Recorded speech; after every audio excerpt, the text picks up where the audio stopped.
it's President's Day. It used to be Lincoln's birthday or Washington's birthday. Now it's just President's Day. I mean, what does that mean anymore? This is the day that I remember used to go into a cherry pie eating contest. The good old days when things made sense. When we, when we cared about things like, who the next contestant would be voted off on Survivor Island. That wasn't too long ago, before September 11th, or we'd check our 401k balance. More and more, those days are long gone. We can't sit on our couch and just eat Doritos. Well, I mean, we can. It's your choice. At least now, it's still your choice. But if you choose not to get involved in this time, where our leaders have set us on an unsustainable path, well, what are you going to do? Seems like there's nothing to do anymore.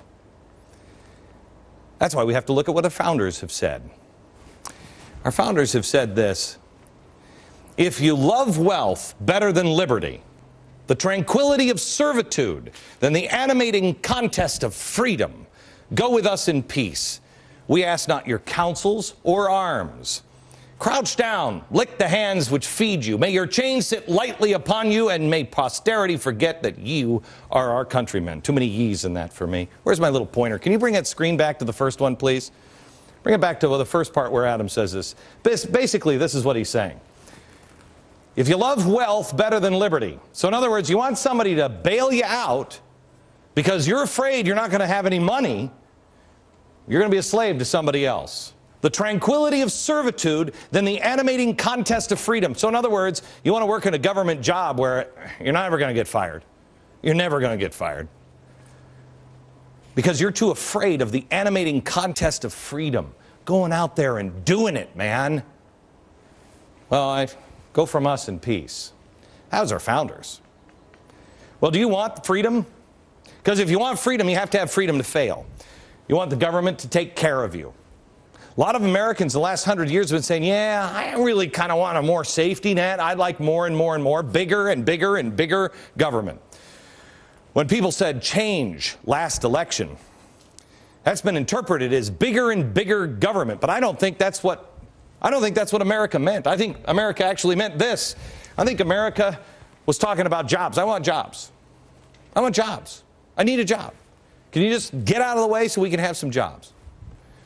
Debt, spending. I mean, this was insane what George W. Bush was doing, spending us into oblivion. National security. How about if we have a war, you declare a war, and then you fight to win? How about you secure our borders? Corruption? I think you meant go to jail. You're in bed with special interest. We knew it.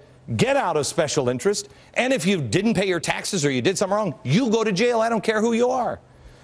Well, a lot of people wanted global warming nonsense. That's being disproved now like crazy. You see what happened over the weekend? Watch the bottom of the hour.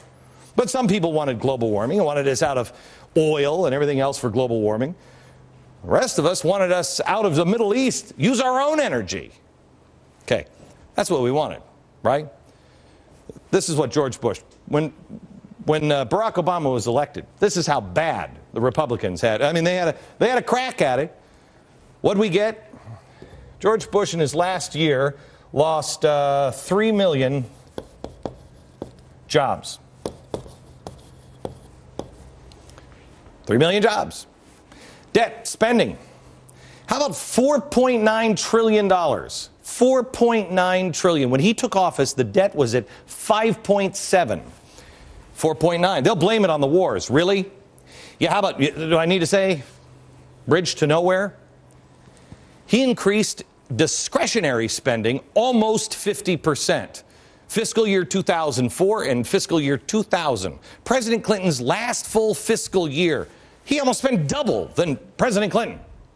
And who could forget the wonderful $550 billion prescription drug fiasco, huh? And then they abandoned the free market system to save it with a $700 billion TARP slush fund. No, he was doing good here.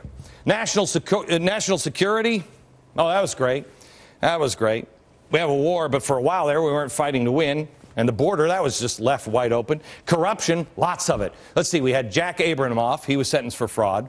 Bob Nye, or Nye, how do you say his name? N-E-Y, being investigated for bribery. We have Randy Duke Cunningham, accepted at least $2.4 million in bribes. Of course, we learned about the illicit mating habits and bathroom etiquette of Senator Craig, Senator Vitter. We had Ensign and Mark Foley. That was great. That was great. Yeah, we had that. Oh, and global warming, the biggest socialist scheme of all time, not just supported by Republicans, but leading Republicans. Lindsey Graham, VP contender Tim Pawlenty, even the presidential nominee of the party itself, John McCain, all pro cap and trade. Global warming, got to do something for global warming. Yeah, that's what we had. Got the picture? It was all getting worse. Nothing getting fixed. It was getting worse. So along came the Democrats, claiming they were going to clean up the corruption. They were going to create jobs. They were going to get this debt and spending. Remember, because that's what you want. Jobs, debt and spending, in control, national security. You want to be safe. If there's somebody corrupt, you want jail time. Got it? They promised it all. A new national security policy that would repair our image in the world. They promised real change. Because remember, you're here. And they want these things taken care of. So what did the Democrats do? Well, we went from a small government to a bigger government. Nancy Pelosi, when George Bush, the small government guy, when she saw his budget, she called it unpatriotic. Here's what Harry Reid had to say about George W. Bush's budget. Watch this.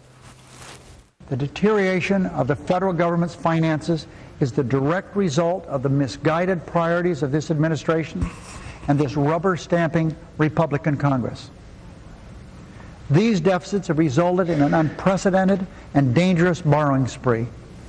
Total debt during this spree has grown by trillions of dollars. No, that's when George Bush was. It's not recent. That's when George Bush was there. These same people weren't fazed when Obama quadrupled the deficit with the stimulus package. Quadrupled it. They weren't bothered that Obama's spending spree caused the CBO to suddenly increase spending projections by $5.3 trillion. How about Obama will more than double the national debt that Bush nearly doubled? He doubled it, and he's going to double it again. It's like a contest between these two. National security. This administration botched the handling of the underpants guy. They've handcuffed our troops by banning interrogation methods that actually get results. They want to give terrorists lawyers and try them in American courts. Vice President Joe Biden apparently thinks the terrorists suddenly love us. Watch this. Look, let me put it this way.